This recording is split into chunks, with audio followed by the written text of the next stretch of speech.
Hello, welcome back to another video. My name is Gemma and today I'm going to be trying to predict which 6 books are going to make the Women's Prize for Fiction Shortlist 2024.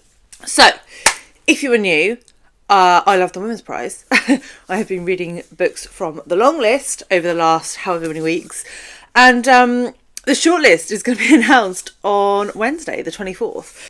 If you are following the Women's Prize or you're interested in the Women's Prize and you want to hear my thoughts on the shortlist when it is announced on Wednesday, myself, the fantastic Charlie from Charlie Book Reads and Alice from Alice and the Bookshelf run a season-long Women's Prize plod-along where we read the books, discuss the books, talk to other booktubers about the books, and we will be reacting to the shortlist on my channel on Wednesday at 8 p.m.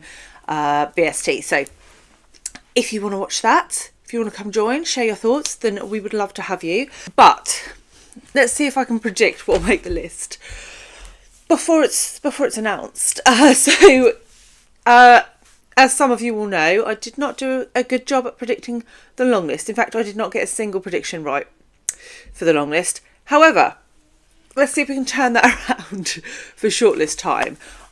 To date, I have read 6 from the long list. I've nearly finished with one. I'm about 20% into one, and I've DNF'd one. So that takes us to a grand total of, if your maths is good, 9. So I have opinions on 9.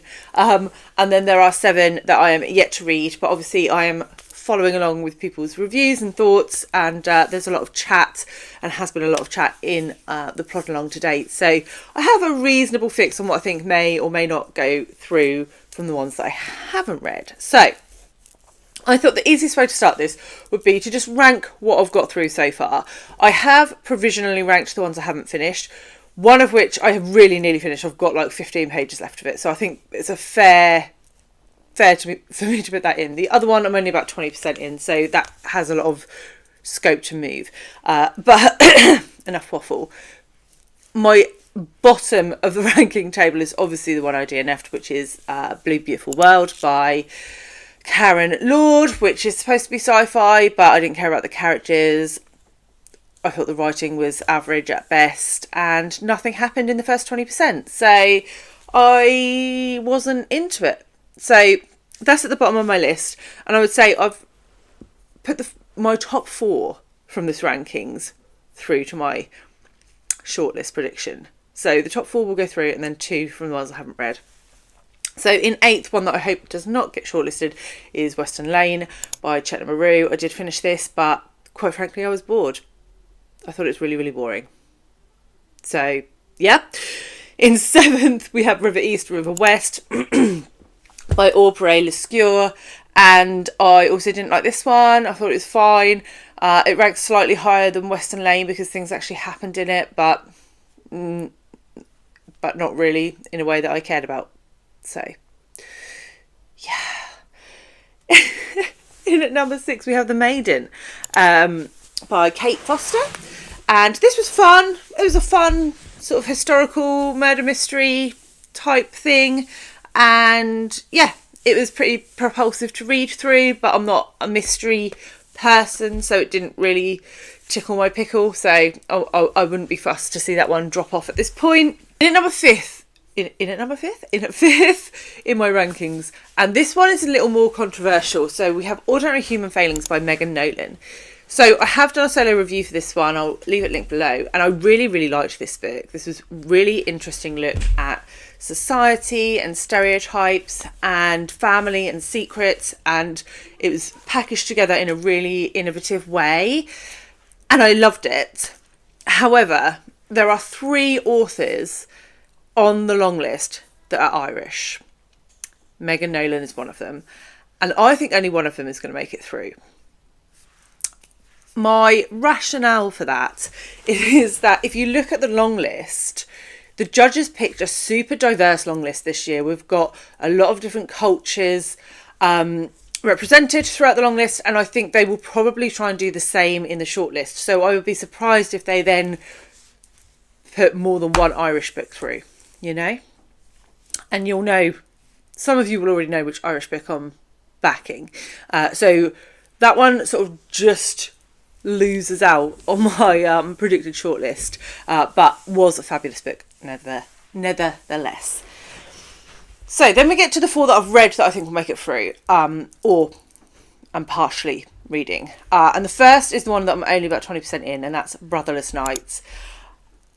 This book has really sparked my attention in the first 20%, set in Sri Lanka, and the narrator is telling about how she became a terrorist, which is an interesting premise, and we're sort of seeing her grow up within sort of the Tamil community in Sri Lanka when there was a lot of tension between the different factions.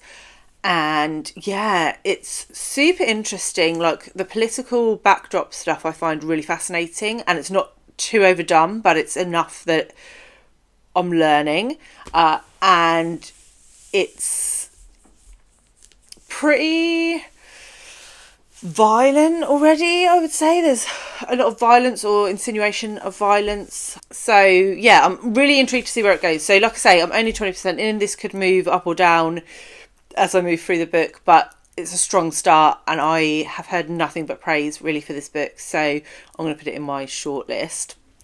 It was also nominated for the Carol Shields. I think it got shortlisted actually for Carol Shields as well. So it's getting some hype and some buzz around the place.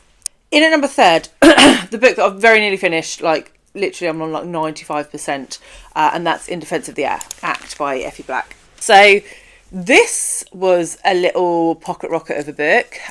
It's pretty short. No one had really heard of it before it got longlisted. Initial thoughts were, oh, they've put a book about suicide on the long list, and it is a book about suicide, but it's so interestingly done. Obviously I'll be coming with a solo review for this once I've finished it and gathered some thoughts, but I really like it. I think it's really solid. It doesn't quite pip my top 2, but man, am I glad that they put this on the list, because it's fantastic. And also, if you like dark, dry humour, then it's chocker full of that as well, which I like. So that works for me pretty well. In at number 2, we have 8 Lives of a Century-Old Trickster. And if you saw my review, it was pretty glowing. This looks at a woman who was born in North Korea and effectively defects to South Korea, but it's told from her old age in a nursing home when she is 100 years old, a century old, and she has broken her life down into 8 portions, and then she is retelling them. And in some ways it reads like short stories, and originally some of them were written as short stories.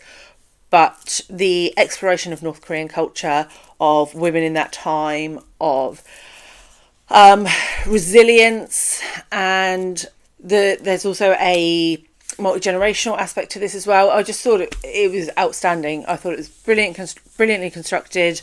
I really enjoyed the reading process, and I flew through it, and I learned a lot about North and South Korea within that. So yeah, I thought that was an excellent book, and it's my number 2.